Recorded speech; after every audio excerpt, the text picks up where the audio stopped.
Dad's dream to talk about his favorite team with the son of digging the stats. Come and join us, nerding on the Dbacks.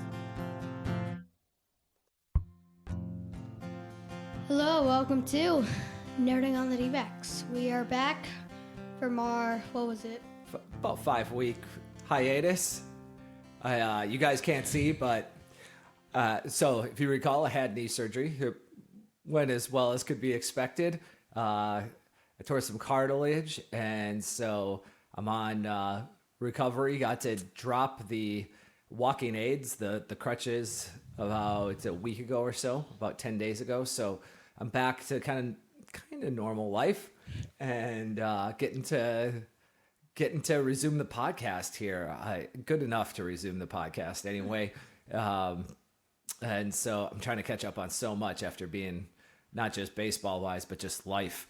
I was completely out of it and pretty bedridden for like 3 weeks and barely walking for the last week of that when I did get out of bed. So so I'm Dad, and this here, I'm Son. Yep. And we are Nerding on the Dbacks, and so happy you're joining us.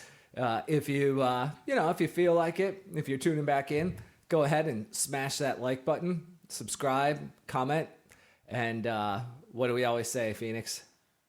Share, like if you have kids, like your kids,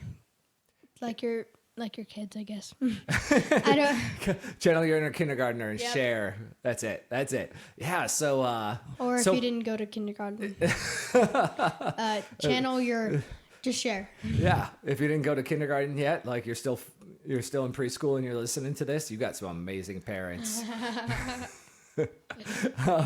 So this is going to be obviously first episode back, so we got some spring training news and notes, but we're going to do our very first annual over under episode for the National League. And so what we're gonna do, claps are really loud on podcasts, so what we do instead is we snaps.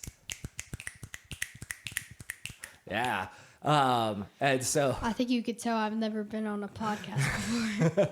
And so we're gonna we took a look at all at Bet365, pulled in all the over-unders for every team in the National League. We're gonna go division by division from worst to best, and of course we're gonna save the D-backs for last, and then we're gonna give our own projection for each team based on the info we have, and state if we're taking the over or the under, and then for the 5 teams we feel most strongly about, what are we going to do? We're going to call our shot. That's right. We're going to call our shot on those 5 teams. So we'll track these and revisit our results after the season and see how we did. But first, let's talk some spring training and state of the team. The biggest news, of course, and the most sad is Eduardo Rodriguez is down with an injury. He's not going to be starting the regular season. Sounds like tentatively Tommy Henry is likely to take his place in the rotation. He's probably going to start game 2 of the season, game 3, I can't remember. And before, if you recall, after they had signed Rodriguez, I kept commenting, really like them to sign a fifth starter, right? Yep. I just kept wanting him to sign somebody just like a Mike Clevenger or a Michael Lorenzen or someone of that ilk, because this is the problem. Pitchers break. I don't know if you've heard me talk about that before. They're always getting hurt. Like almost every team in Major League Baseball is going to start the regular season this year with one of their top 4 starting pitchers on the IL. Didn't you, I think we saw this last night when we were having difficulties with trying to get the pod on, that the Twins lost half of their lineup. Man. Yeah, they lost 3 in a span of 48 hours. 2 of their top 4 relievers hit the injured list. And wow. And then just 3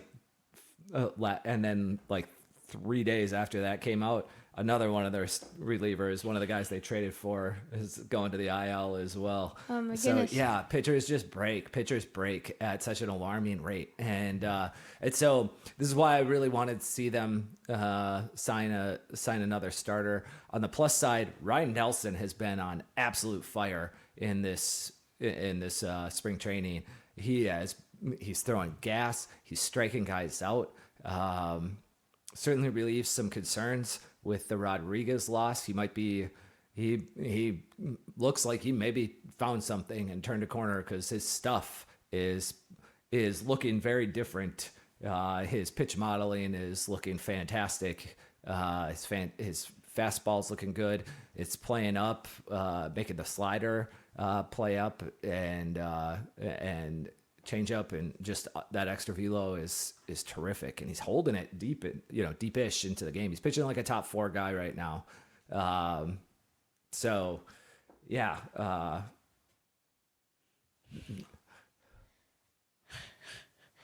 Pitching like a top 4 guy right now. no, never mind.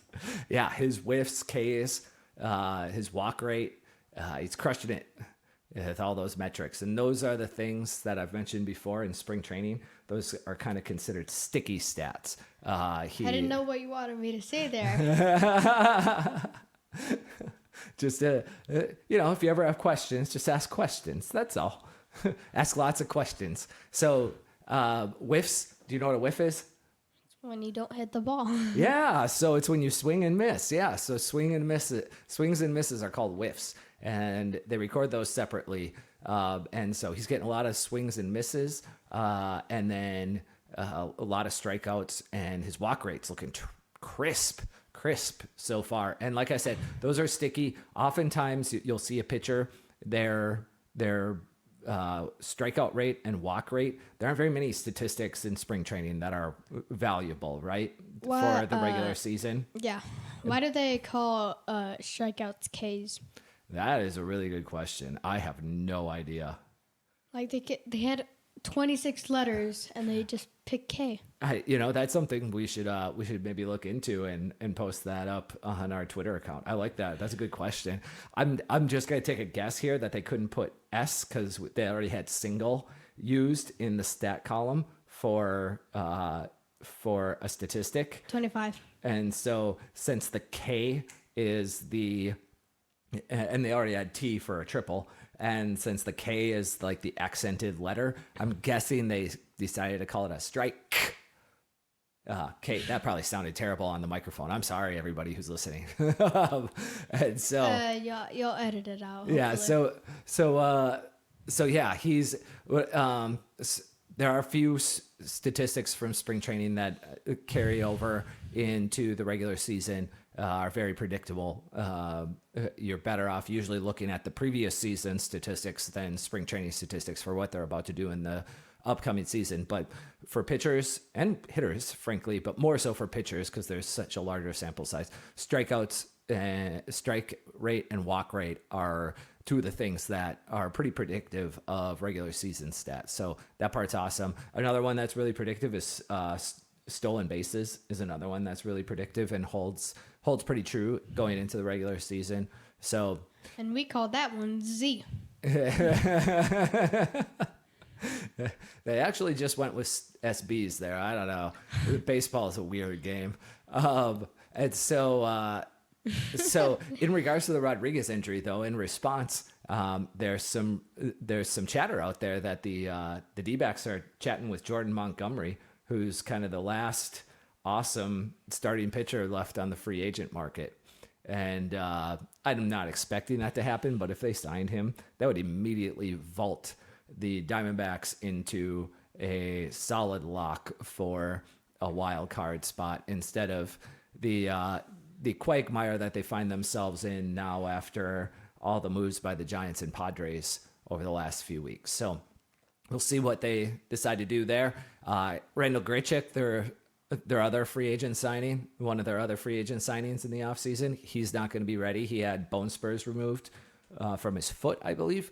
And so he's probably going to miss the first couple of weeks, maybe a little bit more.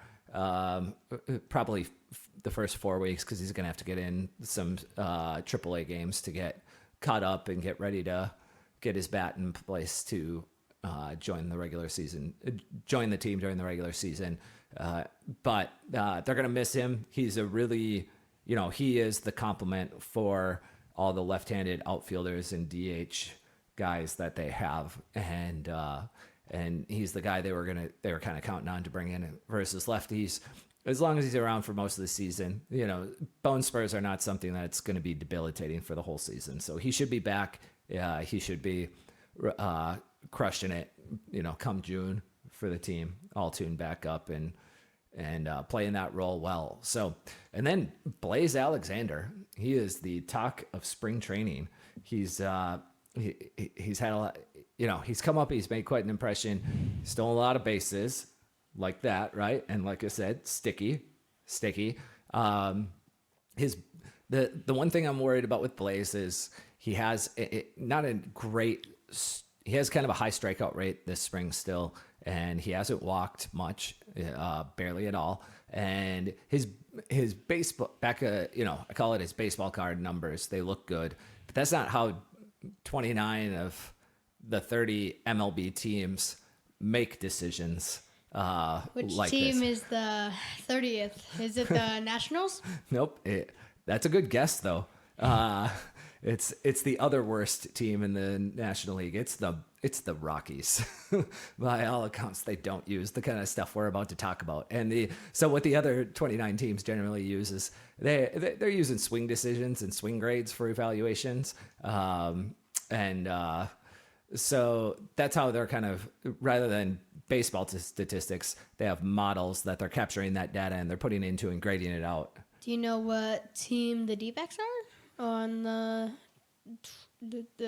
the chart, I guess? Oh, so actually we don't have swing information yet available to us. So this is kind of cool. Baseball Savant will be releasing swing info for the first time this season.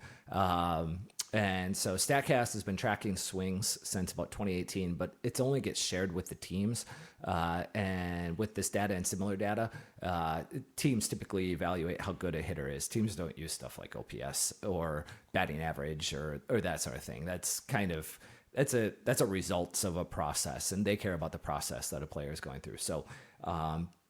So they grade out how swings are for individual players. They've got their key performance indicators on what they're looking for, and they create their own algorithms. Each team has their own proprietary algorithm of the data of individual player swings and which ones they think they like for their park, maybe their roster construction, as well as swing decisions, which is whether they swing at balls in the zone, out the zone, that sort of thing, and then how, like, contact and barrel rate and stuff like that. I actually have heard that prior to StatCast, a lot of teams, StatCast data being readily available, and even so, still a lot of teams use the Easton Blast, which is kind of awesome because I use an Easton Blast playing amateur baseball. And so getting to see what some of this data looks like, which is going to be things like how fast the barrel gets through the zone once you start your swing, what your not playing much baseball anymore, but sorry to go a little off topic here, but to go on the Swagmore thing, look at this. That's a signed baseball with Torey Lovello on it. That's Torey Lovello's signature. That's right. I told him to follow the podcast, but I don't think he heard me. So that's awesome, though. Yeah, we got Torey Lovello's signature. That's why he's on Mount Swagmore. That's right. He is on Mount Swagmore. I just want to comment, like, how cool is it that a manager signed your ball? That's unheard of. I've literally, I'm not saying that managers don't sign balls very often, but I've never actually heard of a manager signing anything for a fan before. So that is super cool. Yeah, actually, one of the parents on the kids, he was like, do not ask him for a signature. Just say hi and say good game, because I bet he was like, they're not gonna give it to you. And then he was just like, okay, throw me a ball and like a pen. It was super awesome. I was like, oh my god, I have to get him. Because I couldn't get to Ginkgo, Yeah. sadly. But, such is life. Yeah, you got Lavello. That's it.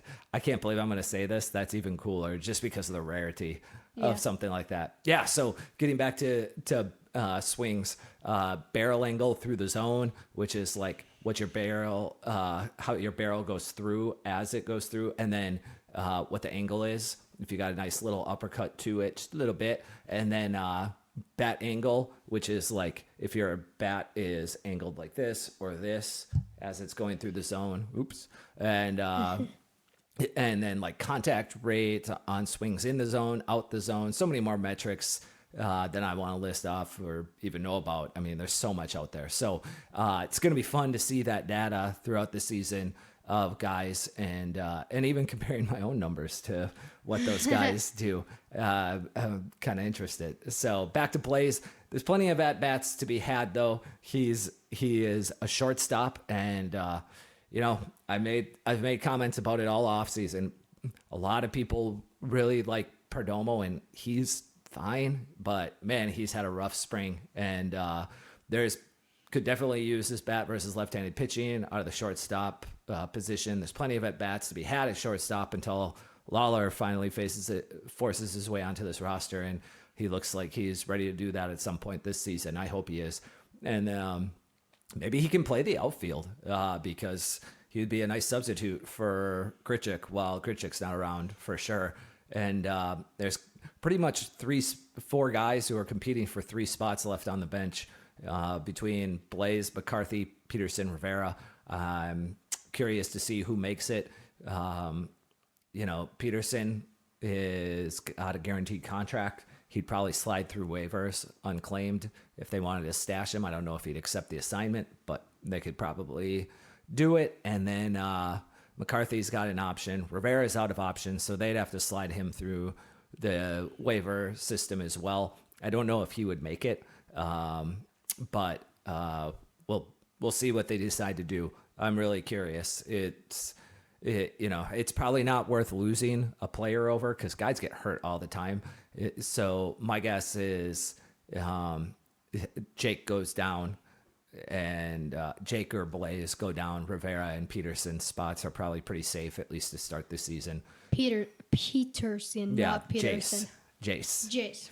All right. So any other questions about spring training, Phoenix, or what's been happening on that front? So you went to about 2 games, right? Yeah, we went to 2 games. All right. Which one was your 3 favorite? Maybe? Which one was your favorite out of all the ones?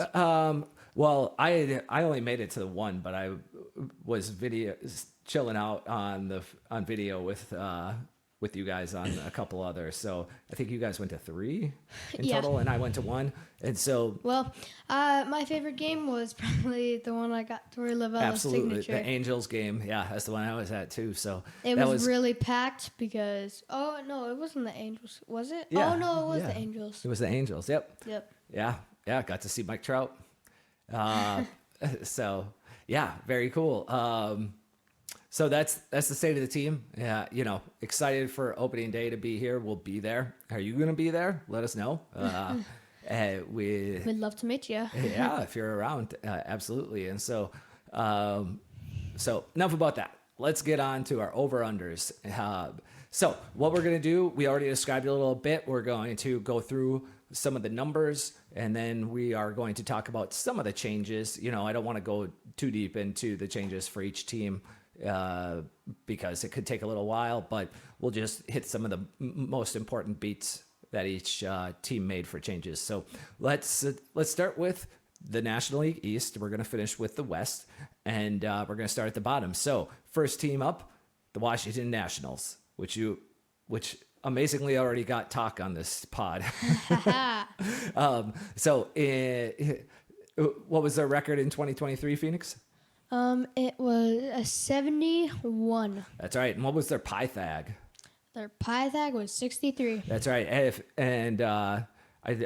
think I told you about this, but in case the audience doesn't know what a Pythag means, it basically takes all the runs you score and all the runs that are scored against you, and it evens them out, and it says, what would your record be based strictly on your runs scored and runs against? So by this metric, the Nationals actually drastically outproduced, we'll say,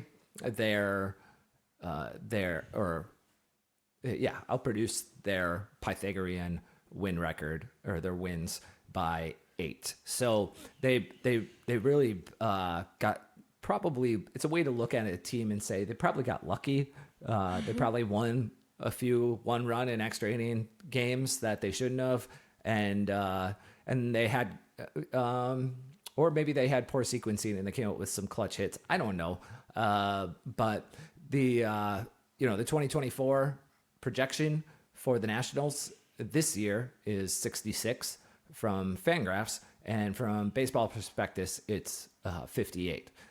And their changes made this season, they added Eddie Rosario in the outfield, Joey Gallo to go play first base, and then they signed Jesse Winker. He's also going to be out in left field. They got Nick Senzel, and it's going to be, they don't really look like a very good team. Is Winker a nickname?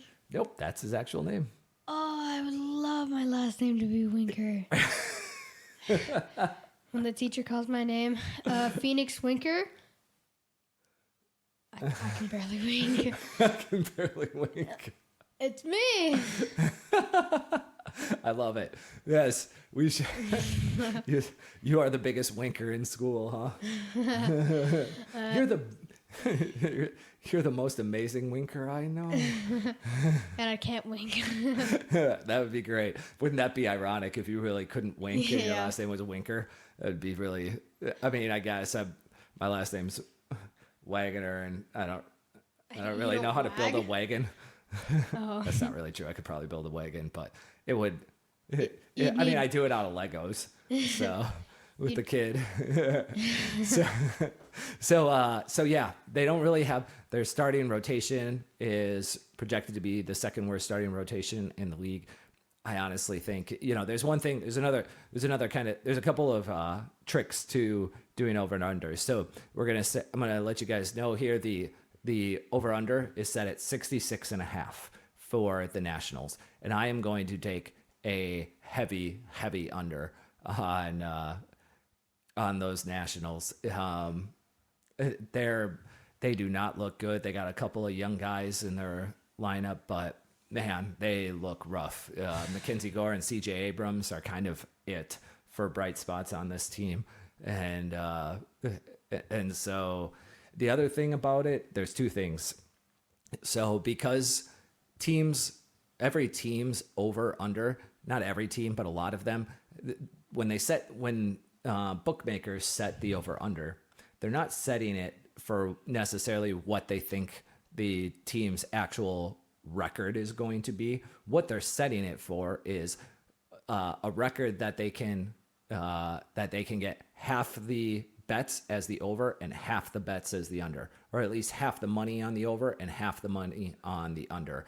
And that is what how they are able, if they can balance it perfectly, then they just get to take their 10% out of the bet and then give the winners the other portion.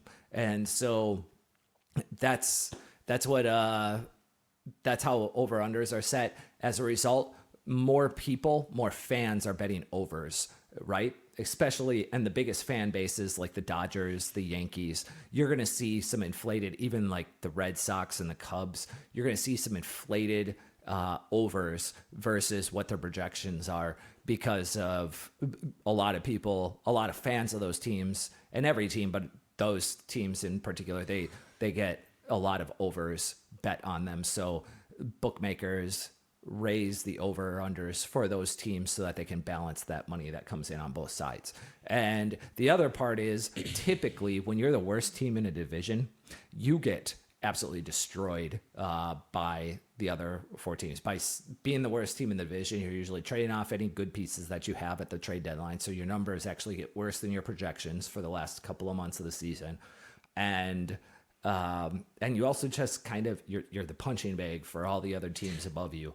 And so the one the one reason why I'm not as we're gonna go into this. I'm not as enthusiastic about the Nats sinking way under 66 and a half is that we got the Marlins in the division. And so there's kind of two teams that are probably pretty awful. And the Marlins looked good coming into the season, but as we're going to discuss, they've had some spring training disappointments. So the Nats, I'm taking the under. And you know what? Actually, I talked myself into, I'm calling my shot on this one. Under, and I'm taking my shot. What about you, Phoenix? Well, I am not going to take my shot for this one, but I will go under for this one too. I do think that they got a little lucky on some of the games, and I think they're just not, I don't think they're going to make their quota, I guess. I love it. Their quota. That's a good way to put it. That's funny. All right, so Marlins, we're going to move on to them. Phoenix, tell us their record in Pythag and base runs. All right, so for 2023, their record was 84, and for the Marlins, and the Pythag was 77, and same as base runs, and it was 77 again. Yeah. So I haven't explained base runs yet. So base runs is takes the same concept as Pythag, except for what it does is Pythag is going to, if you hit, you have two batters in a row, right? You hit a double followed by a single. You're going to score a run on a double followed by a single 80% of the time. That's how 90% of the time. That's how baseball works. However, if you hit a single followed by a double, you're probably only going to score a run 10 to 20% of the time on that. And so what Pythag gives you a run scored, obviously, because you actually score a run. What base runs does is it looks at your single and your double, and rather than give you a binary answer of 1 and 0, either you scored a run or you didn't, base runs is going to count the run, the double and the single as just a cumulative score. So rather than giving you one run, essentially it's going to give you half a run. It's going to split the difference of that play because sequencing is pretty random. And so it's usually a little bit more accurate for projecting the rest of the season or the following season than Pythag is. I've found in the years that I've been tracking it and using these numbers. So that's why I put base runs on here. And a lot of times they are going to be the same, but sometimes they are different. And usually when they're different, I think there's some valuable information in there to be had. And so the Marlins had overperformed again, just like the Nats did. And their projected wins by Fangraphs this upcoming season is 80, whereas the Baseball Prospectus has them at 79. Now, I want to talk about, maybe for some of you who haven't been paying too close of attention, the Marlins, I talked earlier about how pitchers break. The Marlins have had 4 of their projected 5 starting pitchers this season. If you include Sandy Alcantara, who wasn't really projected to start this season because he had Tommy John surgery at the end of last season, but they have already lost almost their entire starting rotation. It looks bad right now. And so because of that, they lost Jorge Soler, who had a really good season for them last year. They don't have Johnny Cueto back. They don't have Matt Barnes, who wasn't that good. They did keep John Birdie around, and they signed their only real big acquisition was Tim Anderson, who I don't even know if you can really consider that a big acquisition. So I don't have a lot of faith in these guys being any better. In fact, I think they legitimately are quite a bit worse. I'd say they're probably somewhere in the realm of, Sandy Alcantara was the 2022 Cy Young winner. I mean, he's an amazing pitcher, and they certainly took a step back this season, and they're over under. I'm sure it's because the projections and the odds haven't caught up to all the injuries to their starting rotation. They have them still set at 78 and a half. 78 and a half. I am pounding that under. Once again, I am calling my shot on the under for the Nats and Marlins. I just think those two teams are going to be brutal this season. And it's they got a couple of juggernauts in their division on top of that, so which we're going to get into here. So I'm taking the under, and I am calling that shot. Well, knowing that they lost 4 of their 5 pitchers, I would be scared to be a pitcher in Miami. But that 5th one, I'd just be like, I don't think I should practice anymore. But I'm also going to go under, but I'm using a Gatorade bottle. Oh, you're calling that shot. That's a good call. I think that literally might be the easiest call on the entire board besides the Rockies, which we'll get into as well. But yeah, they're not good. So let's talk the New York Mets. What do we got for numbers on the Mets? So for the Mets, for 2023, they had 75 wins, which is not bad. And for the Pythag, for the Mets, it's not bad, but they had quite a payroll last year. They traded away a lot of guys at the trade deadline. They thought they were going to be competing, and it just kind of fell apart on them. A lot of injuries. Yeah, that happens.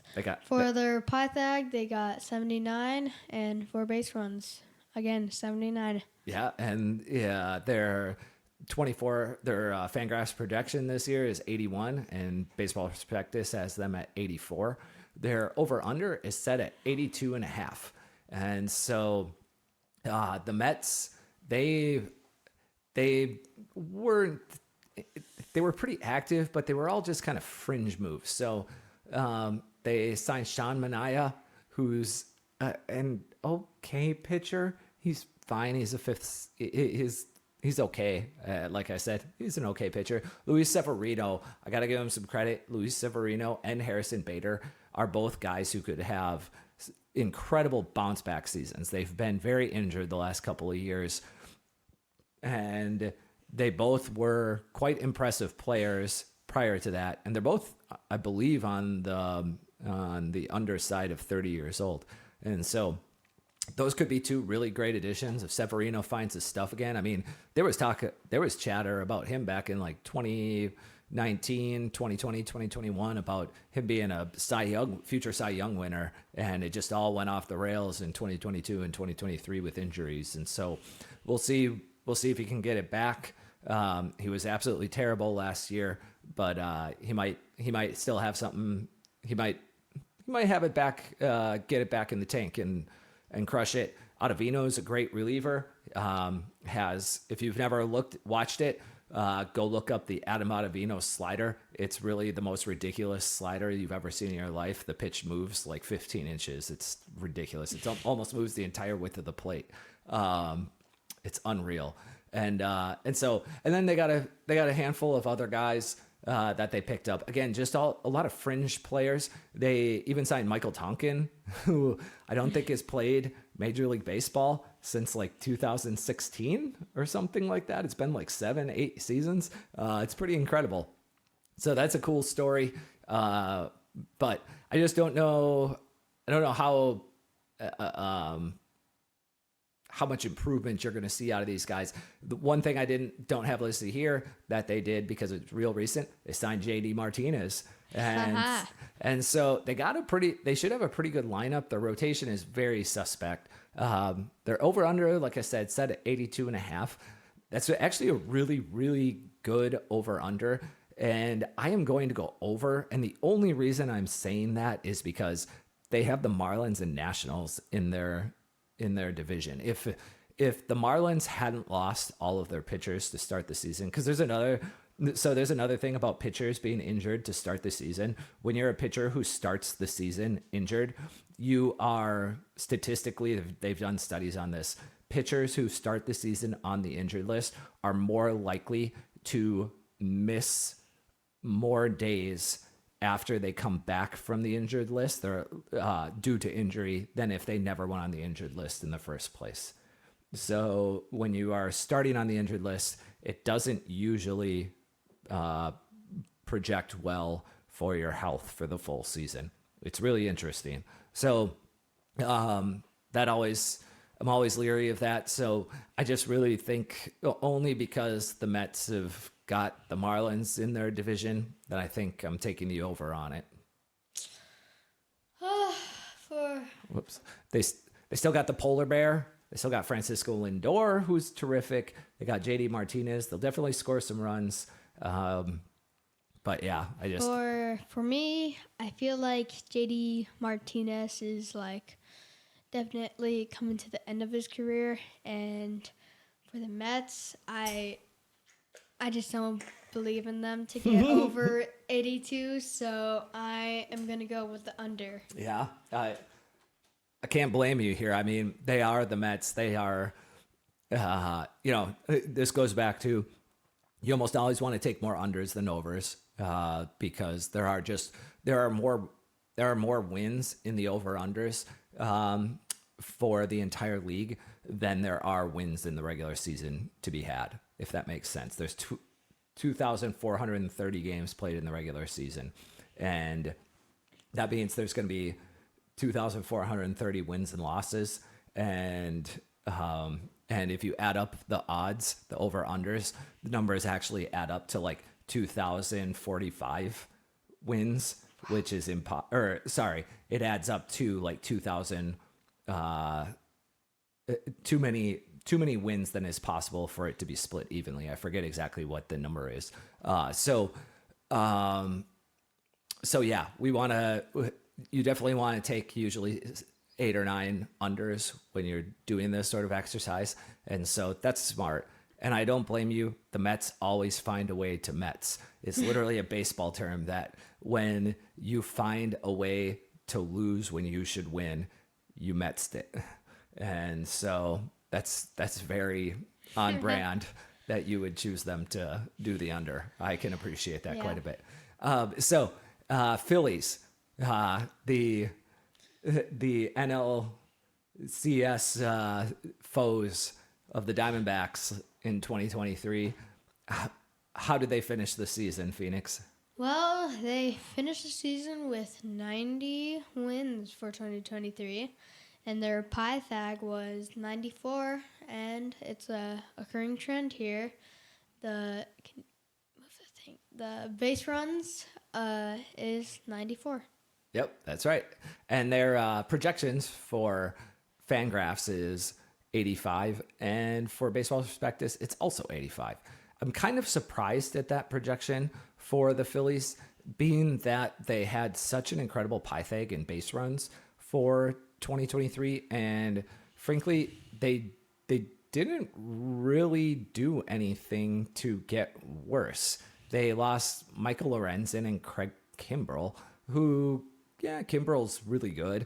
Lorenzen's fine, but they certainly have guys to replace him. And they lost Rhys Hoskins, but he didn't even play for them last season because of an ACL tear. And so they re-signed Aaron Nola. They signed Whit Merrifield, who's a nice complementary player for a team like this who needs outfield help.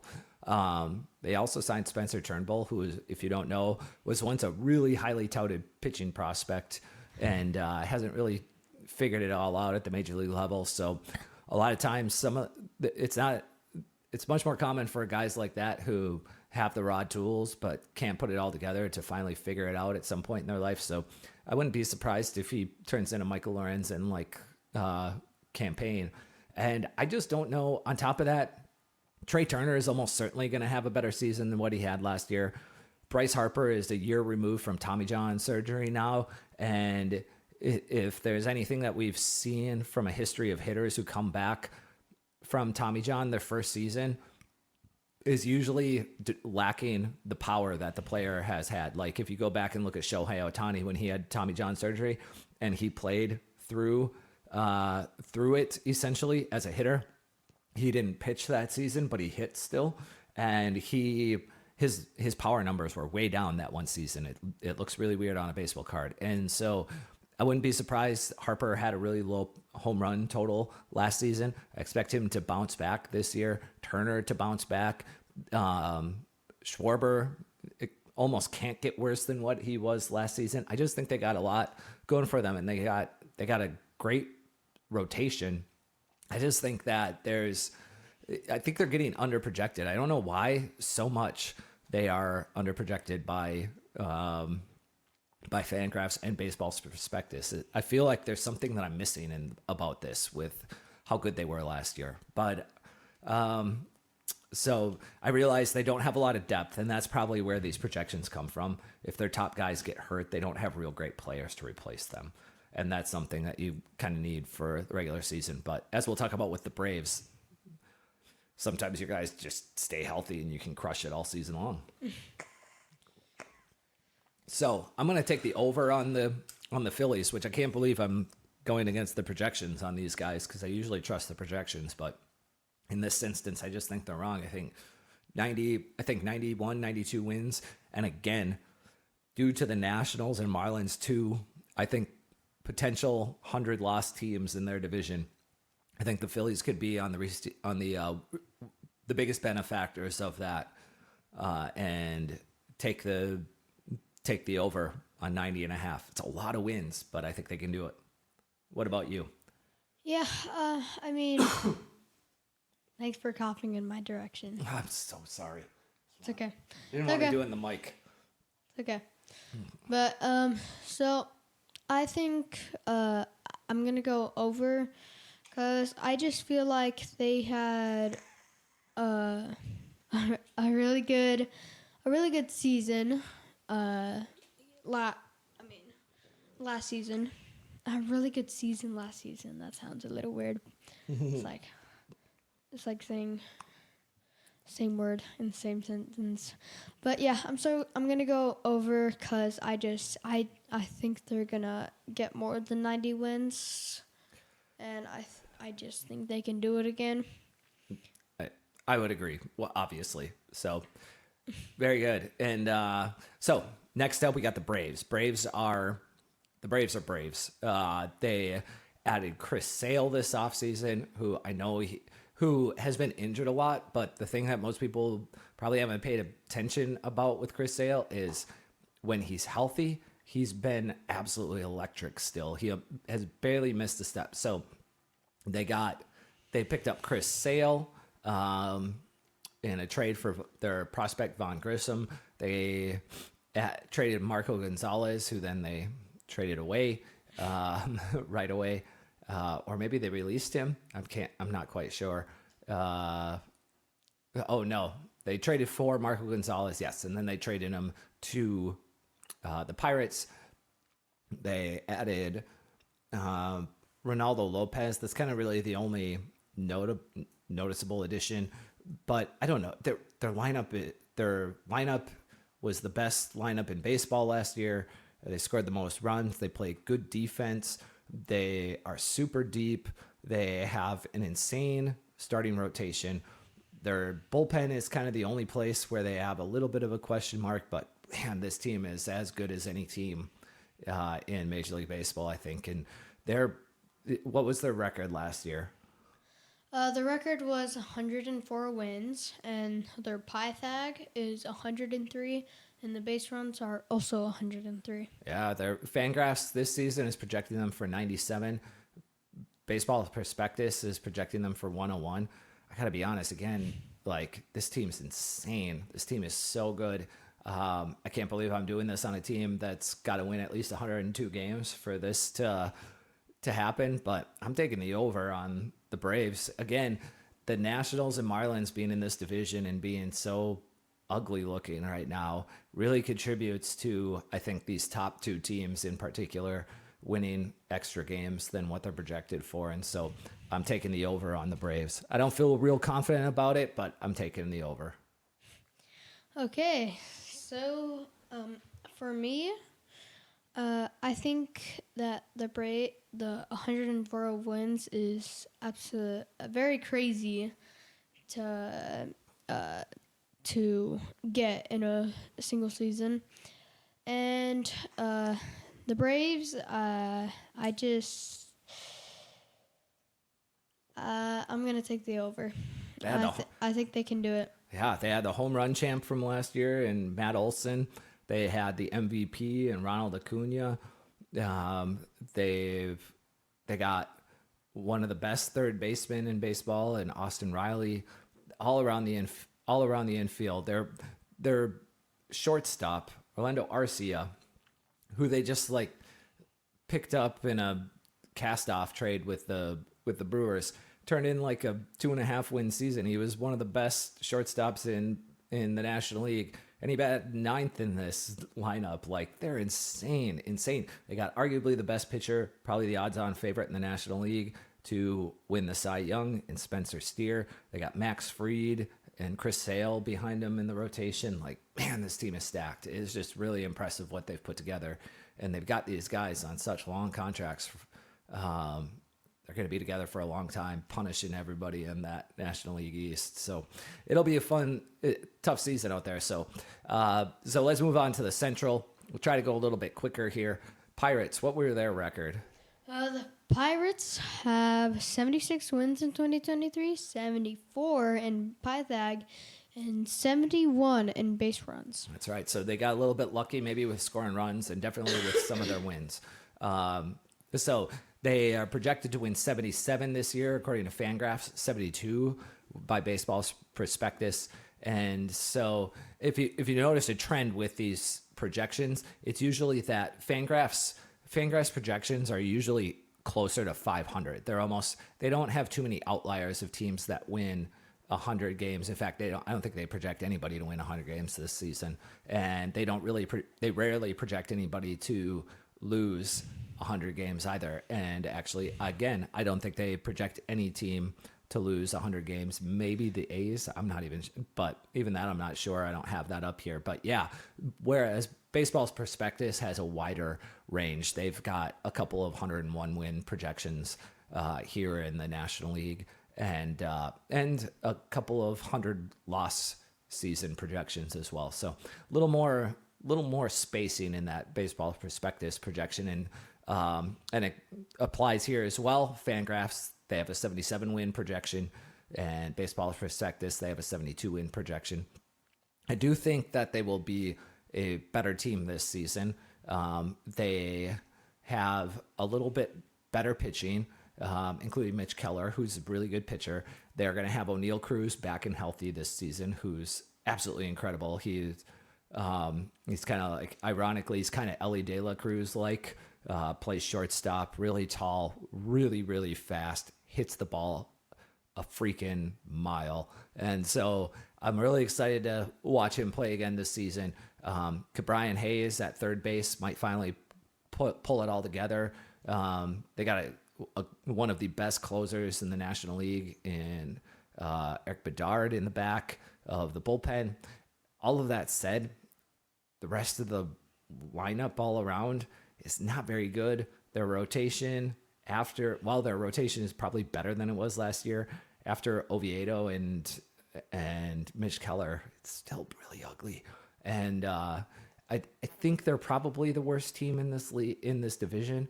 The difference is it's the NL Central, and I don't think any of these. I wouldn't be surprised if the difference between the Pirates and between the last place team and the first place team in this division is like 6 games. It would not surprise me at all. I don't think that's how it's going to be, but I wouldn't be surprised.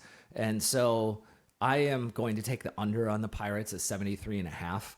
I just don't think that they've really improved much. Maybe they did, but I gotta stick to pulling more unders than overs. And this is, I think, you'll see a theme with me for the Central. I think pretty much almost every team in this division is going to underperform their odds, and they're set for the Pirates at 73.5.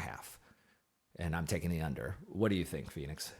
Well, for the Pirates, I think the 73 odds is a little low. So for me, I am going to take the over. I think they have improved a little bit, and I just think the little bit that they have, I think that they're just gonna go over the 73 mark.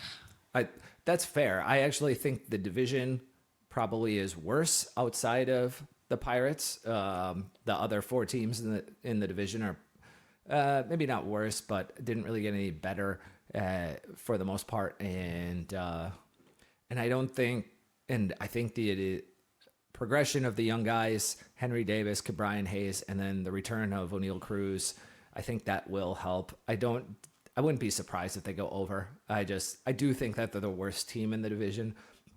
And because of that, I got to stick to, I think they're going to probably take the under on that. So, Brewers, how many wins did they have last year? They had 92 wins. That's right. They shot that was probably the most unexpected result last year. And for their pie tag, they had 85 and base runs 90. Yep. And their projections this year from Fangraphs 80 and Baseball's Prospectus 79. This is for me the hardest over under. The Pirates were a tough one too, but the Brewers, I know they had a base runs last year of 90 wins, but they lost their two best pitchers, arguably two of the best pitchers in the National League, two of like the three best pitchers in the entire National League. They lost. It's why they won 90 games last season, because they had those two guys and for most of the season. The odds are 75.5. Oh yeah, thank you. Yeah. So it's set at 75.5. I really think that I think that's almost exactly where they're going to finish. The projections are much higher at 79 and 80. I just don't have that much faith. They didn't really do a whole lot to improve themselves. They lost just a ton of wins from the pitching side. They're going to score a lot this year and play good defense. They're young, so maybe they surprise. But I am taking the under on the Brewers. But like I said, it is just because I don't think their pitching is going to be able to keep them in games and in enough games that their offense can outslug. And I just think they're gonna end up losing more than 76 games. And so I'm taking the under at 75.5. So for me, the Sun, the best one. I think 75 is a really big drop for them, and I know they lost a lot of pitching. Brendan Woodruff is out. They traded Corbin Burns. Like, man, that's so much to overcome. Yeah, but I think that the 75 odds is I just think it's too low, so I am going to take the over on this one. I think that's a really low odd for a 92 win season for the Brewers, and I just think that the offense is going to take over the defense, and as you said, their defense is pretty strong. Yeah. So I think if whoever they're going against, if the team can can't hit a home run or can't hit consistently, I think they're gonna have a better chance at winning. But if the team has a just absolute great hitting team, I think they are gonna lose, and if they lose any of and they could gain some more pitching, which would I think heighten odds, and I think they're gonna find that pitcher who has just not pitched a lot, and His name's D.L. Hall. They got him in the Corbin Burns trade. And I think that D.O. Hall will surprise everyone, including my father here. I think Hall could be good, actually. And I think they're gonna go over that. If we're going for an exact, I think they're gonna have 80 at least. Hopefully. Yeah, that would be a good season, I think, for the Brewers. Like I said, this was the hardest team for me to pick the over under on, so I'm not surprised. Let's move on to the Reds. What did the Reds have for a record? So for the Reds, they had a 82 winning season,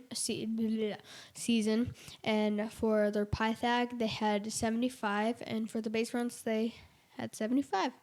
That's right, and they are projected this season for 79 and 79 by both Fangraphs and Baseball's Prospectus. Their odds are set at 82.5. They have a really young team. The issue is they lost their projected starting third baseman, oh man, I can't even say his name.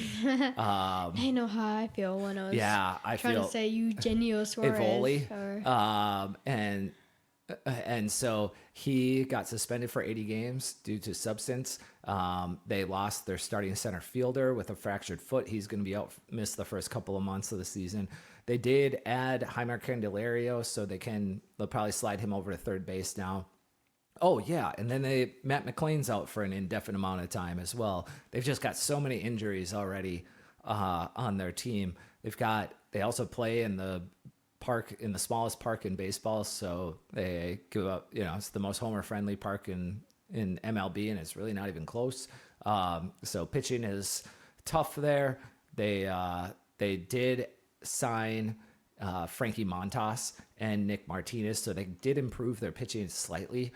But I just think with all the injuries, they're probably not as improved as you would expect for the age of this team.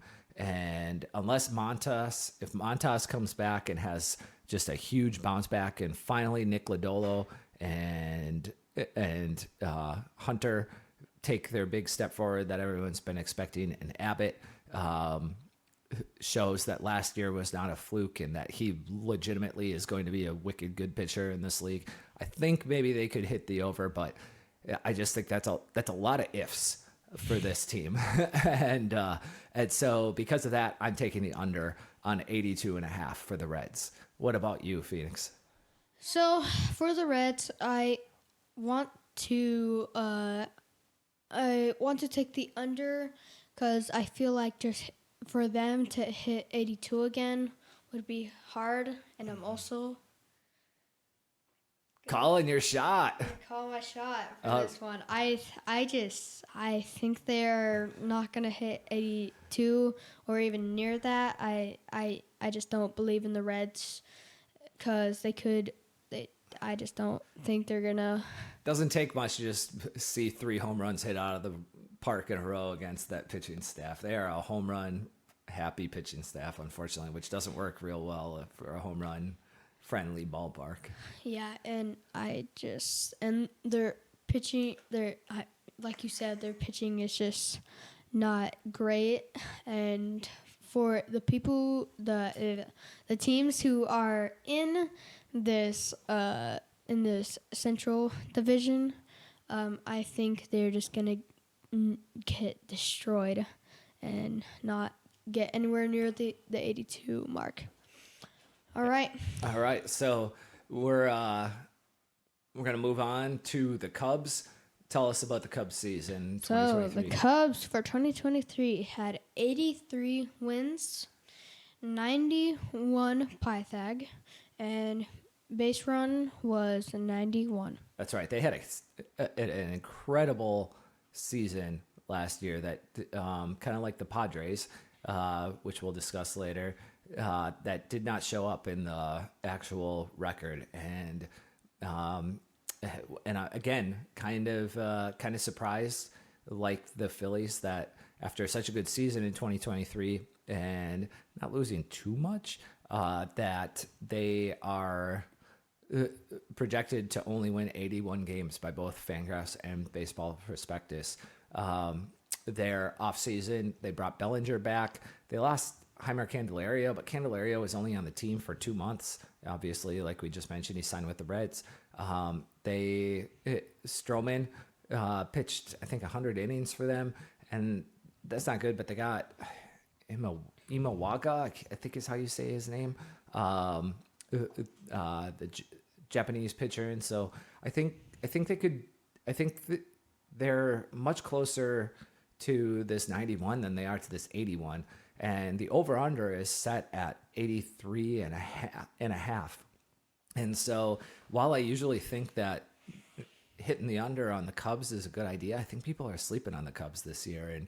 And I think they're going to, just like last year, they're going to probably come out getting a lot closer to those base runs and being close to a 90-win team. And so I'm taking the over, and I'm calling my shot on that one. To the moon, baby.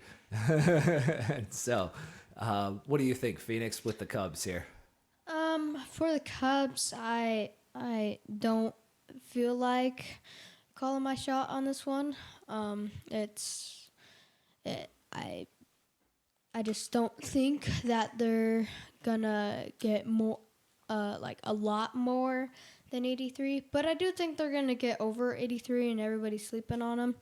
But I'm not gonna call my shot on this one. Also, if you were wondering where we got these odds, I got them from FanDuel. It was actually Bet365 is where we pulled them.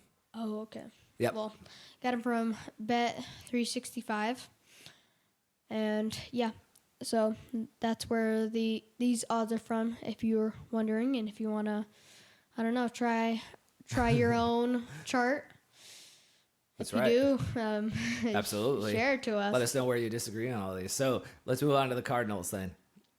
What do we got for 2023? All right. For 2023, we got 71 wins. For the Pythag, we got 74, and base runs 74. Yep. And so they Fangraphs have them projected here this season at 83, Baseball Prospectus at 85. Their over-under is set at 85 and a half. And so their offseason, they signed Sonny Gray, who's an amazing pitcher, and I would say a fringe Cy Young contender. I think he finished second or third in Cy Young voting last year in the American League. And so they picked him up. Here's the bad part of that story. He's starting the season on the injured list. I knew it. And then they signed a couple of mediocre, may not even be good anymore, starting pitchers. They didn't really do anything for their offense. Their offense is going to bang. And so I don't think that the Cardinals, I'm not much of a believer in their offseason. I'm not much of a believer in their team. I think their defense is pretty atrocious up the middle. Maybe not atrocious, but just not very good. And they could be a lot better in the positions that matter most. And they don't necessarily have much of a bullpen. They signed Kyle Gibson and Lance Lynn, just a couple of good-ish players. Brandon Crawford, who's all right. He's probably cooked. We've seen him long enough with the Giants. I just don't see this team doing much. And I think 85 and a half is just absurd. I think if this team finishes over 500, I'll be impressed at this point. I think they're going to be close enough that they won't trade their guys away, but they probably should if any of them are performing. And so I am taking the under on this one, and I am calling my shot once again. So yeah, that's it. That one's just, like I said, absurd. That was the easiest when I was putting this together and I saw they were 85 and a half. it was the first one I marked down as, oh yeah, this is my shot. This is the. I mean, the Rockies too, but the Rockies are an annual tradition to take the under. Like they're just such a bad team. But yeah, this team I think is not going to be terrible by any means. I think they'll be good, and if some things bounce right for them, they might finish over 500. They maybe contend for the division. I don't think a wild card team is coming out of this division. I just don't think any of these teams are good enough, except for the Cubs, and they're just going to win it outright. So the only reason that maybe the wild card does come from the Central is if the Padres, Giants, and Diamondbacks are all just beating up on each other and they all finish with 83 wins, and somehow the Cardinals finish with 84 and end up sneaking in. I wouldn't be entirely surprised, but as you can tell, I'm very low on the Cardinals. What about you, kid? Well, it kind of sounded like you were talking about the football team, but but for the Cardinals, I never really believed in them to make a wild card, and I mean, Sonny Gray's a great pickup when he's healthy. Yes. And I don't think that they're gonna get anywhere near 85, so I'm mostly gonna call my shot on this one. We're angering Cardinals Nation out there. It's like the strongest fan base in the world. They're going to be coming after us. But yes, I am taking the under, and you are taking the under, and we are both calling our shots on that one. That one is outside of the Marlins, our most simpatico lock here. So very good. So we're moving on to the West. This is the right. division that matters most. Here we go. All right. See, I learned that from you. Yeah. All right. Our favorite division in baseball. And honestly, I don't think there's really much this if it wasn't for the Rockies, who are absolutely a better team or are absolutely 100% a worse team than the Red Sox, I would call this the best division in baseball as it stands. They're definitely the second best division in baseball. And so this is a tough one. And coming right out of the gates, firing, guns blazing. I'm going to be taking a third one in a row here. Tell us about the Rockies 2023 season.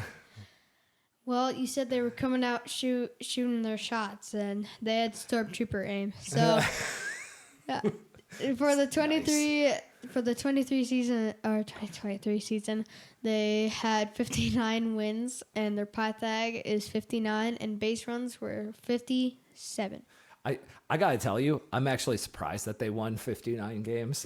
I forgot when we revisited this how not absolutely absurdly terrible this team was. They were just kind of run-of-the-mill terrible, just barely clearing 100 losses. So their 2024 projection from Fangraphs is 63. From Baseball Prospectus, it's 58. I am absolutely with the firepower that the Padres, the Giants, the Dodgers, and the Dbacks are bringing to this division. I mean, I wouldn't be surprised if the Rockies lose 110 games this season.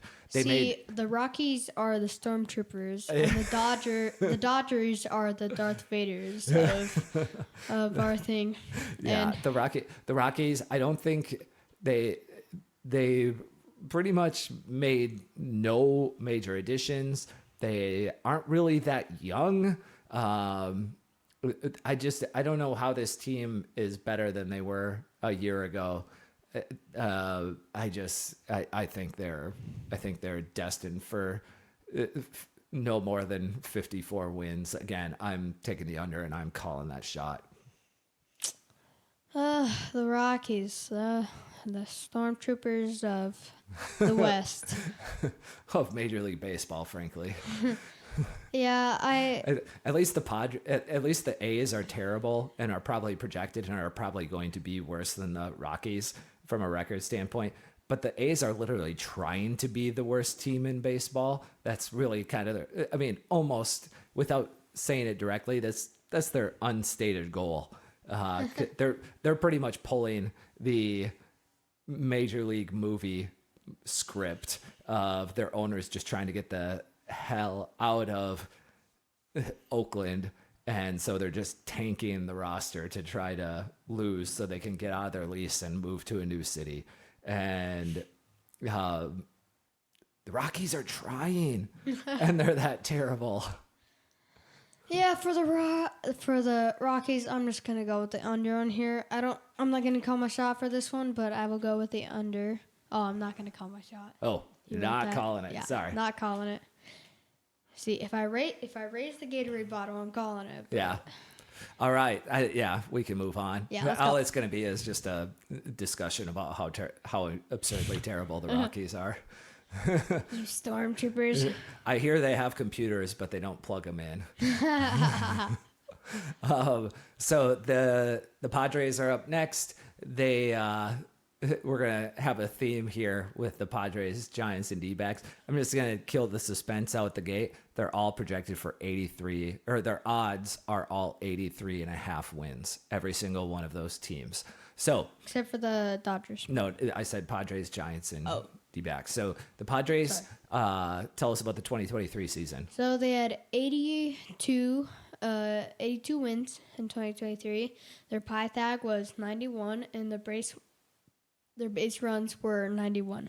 Yeah, they were one of the most severely underperforming teams by Pythag to actual wins in the history of Major League Baseball. It was crazy, absolutely incredible. And so this season, they're projected for 82 wins by Fangraphs and 81 wins by Baseball Prospectus.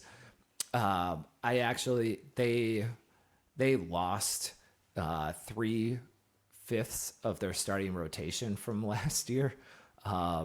They lost Seth Lugo. They lost Nick Martinez. Oh man, no, I was wrong. They lost 4/5 of their starting rotation. 4 of their 6 guys, their top 6 guys: Lugo, Martinez, Waka, and of course Blake Snell, the Cy Young winner. And Blake Snell isn't going to be Blake Snell again like he was last season. So just by that alone, even if Blake Snell was still on the team, they'd have taken a step back in their pitching department just because he's not going to repeat that. And Blake Snell is such a fascinating pitcher. He's won 2 Cy Youngs, and he's never gotten votes in any of the other seasons he's played in Major League Baseball. It's so bizarre. He's the only pitcher to ever do that. It's so the Padres, their pitching staff looks terrible. They did get Dylan Cease to replace Blake Snell, which is kind of a lateral move. Their lineup looks really rough without Manny Machado starting the season hurt. Juan Soto's gone. Trent Grisham's gone. I don't see a lot from this team being able to pull it together and improve much. I think Fernando Tatis is going to be better. I think Dylan Cease is a fair replacement for Blake Snell, but Michael King maybe for Waka. But man, they have so many holes now. They did sign the player with the best name now in Major League Baseball. He's a reliever. I believe he's from Korea, and his name is Woo Suk Go, which is absolutely incredible. And so sounds like a mobile app. He gets some they get some bonus points for that, but I'm still taking the under on 83.5. I don't think they're going to be able to win more than that. I wouldn't be surprised if they do. It could all come together, but Jackson Merrill, their rookie center fielder, could be incredible. And Fernando Tatis could turn back into an 8-10 win player and just be insane for these guys. Machado could find the fountain of youth after he gets healthy and become a 6-win player again. But you Darvish, same deal, but I just don't see it all happening. Yeah, just too many ifs again with this team. And so, like I said, I'm going under on the Padres. So for the Padres, I mean, they had an 82 win season and their odds are 83. but it's the Padres, and I just don't think they are gonna come anywhere near that. So for my final guaranteed home run, sort of, I guess that's what I'm saying. I'm gonna call my shot. All right. And I do not think that they are going to are going to come to 83 or anywhere near that. I think they're going to have a really an okay season for 2024. Yeah, it's a fair call. So on to the Giants. What did they do in 2023? All right, so 2023, they had 79 wins, 79 Pythag, and 79 base runs. That's right. I think they're the only team that had this all the way across the board. And I apologize. Our windows are getting done, and they're right outside. I hope that's not too loud. Yeah. We don't really have anywhere else to go to finish this recording, so we're going to power through. We're very sorry, Yeah. and if it picks up, yeah. Yeah, we'll speed this up a little bit. The Fangraphs has them projected at 83 wins, but Baseball Prospectus at 85. Their over-under set at 83.5. Here's the thing. When I went to go look, the Giants' offseason was really weird. It came together so slowly. And so when I went to go look at their offseason after it was all over, I'm looking at this roster. I'm thinking, Jung-Ho Lee, at minimum, he's a 2-win player because his defense, he's allegedly going to be one of the 5 best defensive players in the center fielders in MLB. Super fast. Could be a good hitter on top of it. And that, but that defense is going to put him in a great floor. Blake Snell, I'm not a huge Blake Snell fan. That said, their pitching last year was pretty atrocious. And so just by having him, it's an upgrade. I mean, he's a 3-win pitcher. He's a good pitcher. He's just not a Cy Young caliber pitcher, except for like once every 5 years. And so I think he's solid. Matt Chapman, solid, nothing great. But again, their third base play was mediocre. They got a new shortstop, a rookie shortstop taking over. They signed Jorge Soler, who's a lateral move from Jock Peterson. They got Tom Murphy at catcher, who's a stud, absolutely fantastic catcher. And so they held on to the guys that they needed to. They didn't really lose much. They pretty much held on to everyone except for their starting shortstop, and whose name escapes me. He's over in St. Louis now, Brandon Crawford, and then Sean Manaea, who neither of those guys were really good contributors last year. They absolutely improved their team, probably by 4 or 5 wins. I don't think they're going to be incredible, but I do think it's fair that they probably are sitting around like an 83, 84 win team, maybe 85 wins. Frankly, they're going to be a challenge. And so I'm taking the over on the Giants at 83.5. I don't feel too strongly about it. This is kind of like the Brewers, that it's one of those really hard ones, a really hard over under for me, but I'm taking the over. I think they'll probably be better than 83.5 wins.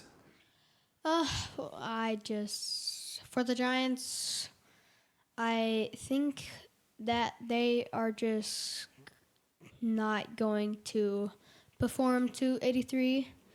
So I'm going to take the under on the Giants. I just don't believe in them. And prove me wrong, Giants, honestly. Make it a season. Make it a season. I love it. So before we get to the Dbacks, this is the one place we're going to go out of order on the projected odds. And so we're going to discuss the Dodgers. Tell me about the 2023 Dodgers. 2023 dollars. The 2023 Dodgers had 100 wins, and their Pythag is 101, and base runs 101. That's right, and their Fangraphs projection for this season, this is going to shock some people, is only 93. I know people are scared of the Dodgers, but we got to put things in perspective here. And even Baseball Prospectus only has them at 101, which is really good. Like, that's a lot of wins, but only at 101. Here's the thing about the Dodgers that I have some concerns with. Their pitching staff could be really good, but I don't think it's their rotation is full of you got Clayton Kershaw, who's going to be coming back at some point this season from surgery. Yep. You got James Paxton, and you've got who's the guy they picked up from the Rays? Tyler Glasnow. Those three guys combined, I wouldn't be surprised if they don't pitch 200 combined innings. Those guys are always hurt, and so they're really good when they're healthy, but I just don't think they're going to get a lot of innings from those guys. And Bobby Miller is a stud. Walker Buehler is a stud. So I get it. They got a lot of guys there, but after you get through Bobby Miller and Walker Buehler, their pitching gets thin pretty quick once some of those guys go down. And so their lineup, I know Shohei had a great season last year, an amazing season last year. I don't, because of having TJ again, and what I discussed earlier about his previous season when he played after having Tommy John surgery, and Bryce Harper last year playing after having Tommy John surgery. I think there's a fair chance that Ohtani's not quite the same Ohtani. I think he's more like the 2018 version, I think it was. Shohei Ohtani was just, still a really good hitter, but sapped power due to that surgery. And so Mookie Betts, stud. Freddie Freeman, stud. They're full of future Hall of Famers. Will Smith, I wouldn't be surprised if he's in the Hall one day. Max Muncy's getting old, though. They don't even know, Betts is going to be playing shortstop this season. We don't know what that's going to look like. He's probably going to play it fine, but that may take a toll on his body in a way that he's not used to. He's used to playing right field. Like, shortstop's a much, much more demanding position than shortstop is the most demanding position, I would argue, on the field after catcher. In the outfield, you were talking about like waiting for a wave in one episode, and when you're shortstop, there's a tsunami. Yeah, it's just those waves come a little more frequently. So yeah, there's just your body's constantly hitting the ground. It's just it's a lot harder. And so I have no doubts that Betts can do it. I just think it might his offense may take a little bit of a decline as the season goes on from that wear and tear if he stays there the whole time. And so I originally, because of, I actually think this team is a fringe call my shot under on 103 or 104.5. 104.5 is absurd. Like, I don't think the Braves are going to finish with 104.5. Or 104 wins, or 105 wins, I should say. And I think they're the best team in the National League, and I think it's really not even that close. And I wouldn't be surprised if the Dodgers win 100 games, maybe even 102, but I just don't see them winning 105. And so I am taking the under. I originally had this one marked as a call my shot, but I changed it to the Marlins because the Marlins look really, really awful.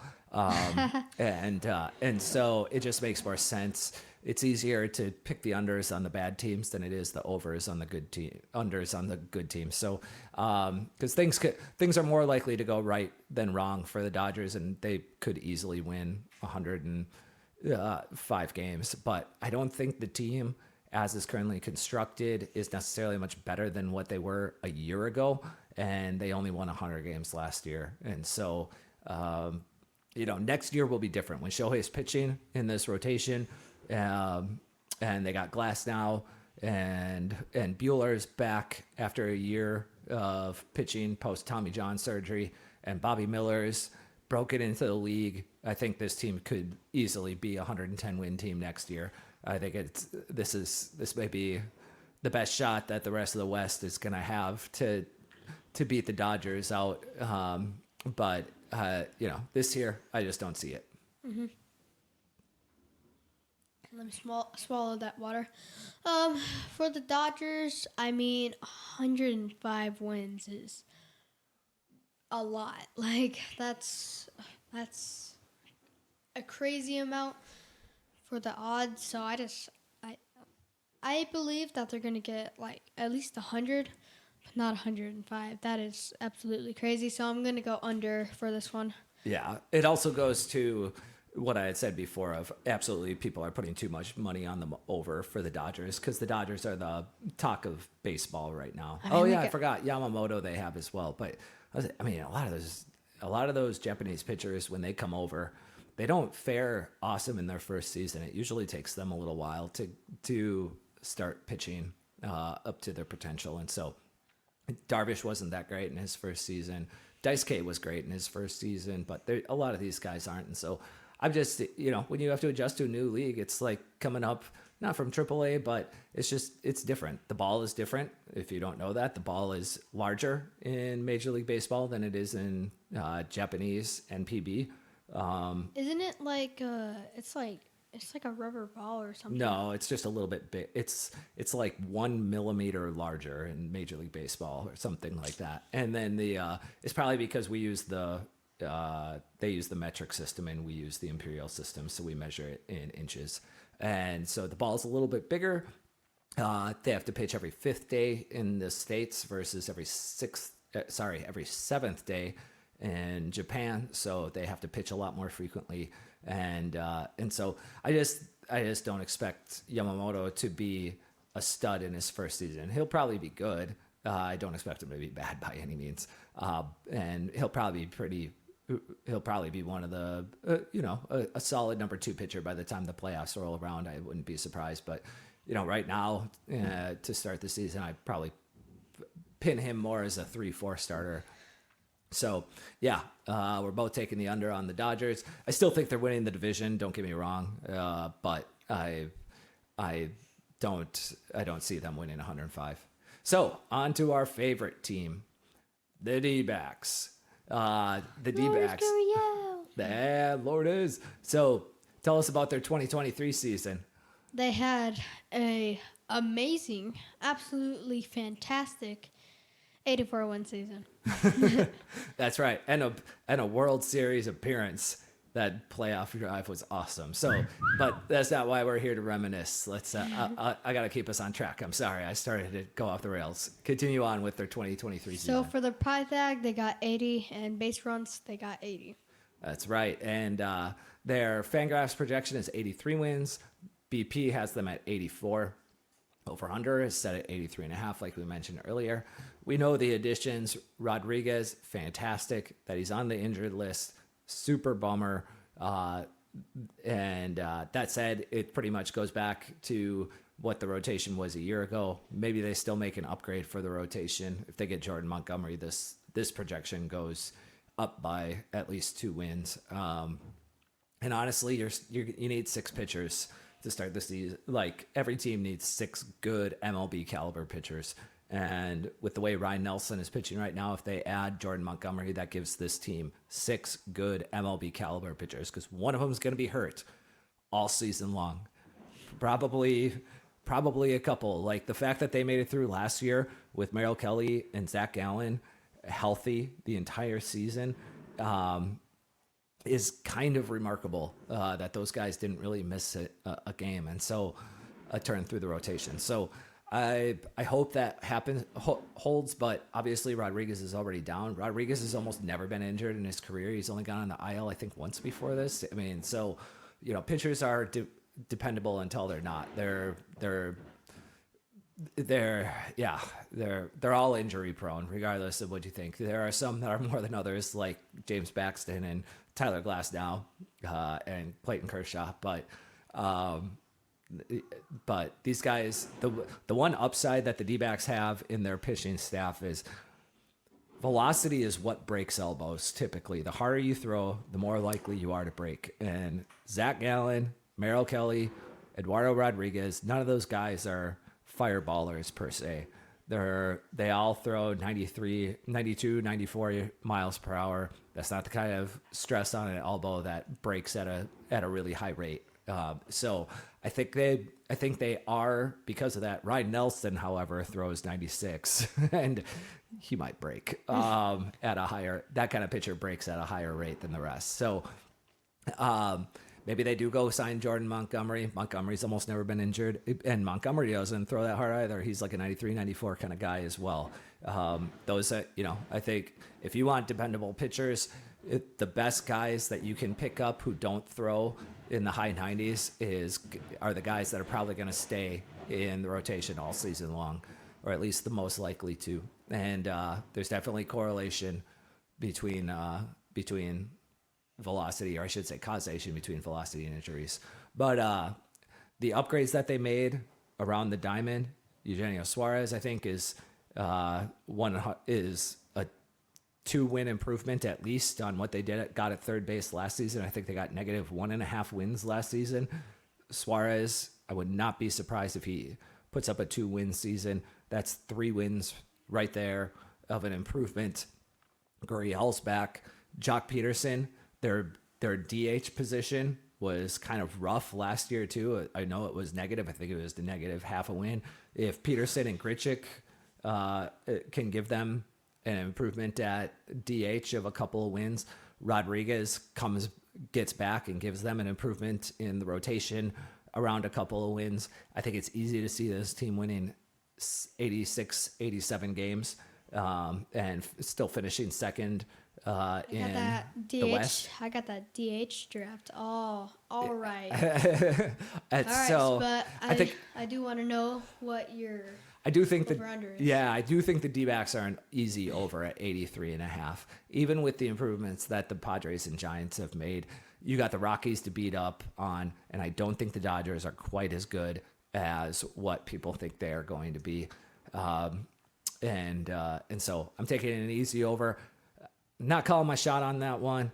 I think 83.5 is tough with the way that I was originally. If you would have done this 3 weeks ago, I would have taken a strong over on 83.5. But because of what the Padres and Giants have done over the last few weeks to improve their team with signing Matt Chapman and Blake Snell and trading for Dylan Cease, I think there's still an over and a solid over, but not something I'm gonna call my shot on. Yeah. So I think this is like our longest episode we've ever had. Yeah, we got to get this one wrapped up here soon. Yeah, and we're also sorry for that background noise. I'm sure you can try and cut that out if it's even in there. But for my prediction, or I guess I don't know.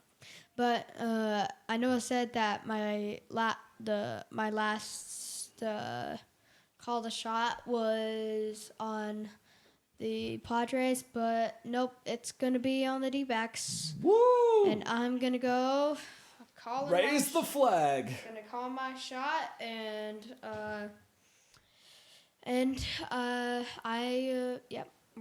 gonna go over very strongly. Yeah, I love it.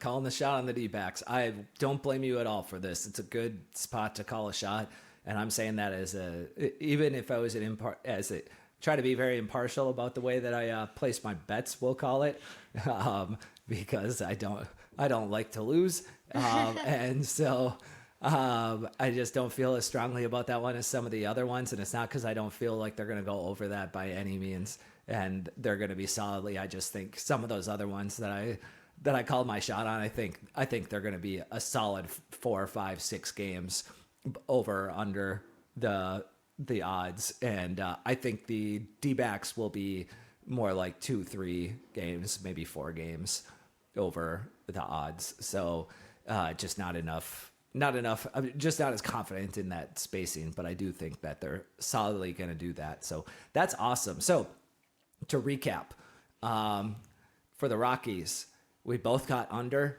and I called my shot on it. For the Padres, we both went under, and you called your shot on it. Other way around. For the for the Giants, I went over, you went under. Yep. For the Dodgers, you went under, and I went under. For the D-backs, we both went over, you called your shot. For the Pirates, I went under, you went over. For the Brewers, I went under, you went over. For the Reds, I went under, and you went under, and you called your shot on it, that's sneaky. That's a good one. And for the Cubs, we both went over on the Cubs, and I called my shot. And then for the Cardinals, we both went under, and we both called our shot on that one. That's got to be our strongest lock on here. That's not true. I actually think the next one we both called our shot on is going to be the strongest. But both those teams I think are going to be under their odds by a decent amount. And then the Nats, we both went under. I called my shot. The Marlins, we both went under, and we both called our shot. And I actually think that is the lock. I think that is the best bet on the board, is that Marlins over under. And I don't know, maybe the Rockies too. I just am such a bagger on the Rockies. And then the Mets, I went over, you went under. And for the Phillies, we both went over. For the Braves, we both went over. And that is our over/under chart, I guess. That's right. Well, we're going to post these up by division on Twitter for each of the next few days. And you give us where you think we got it right and where you think we got it wrong. Love to hear from you. And have yourself a fantastic day.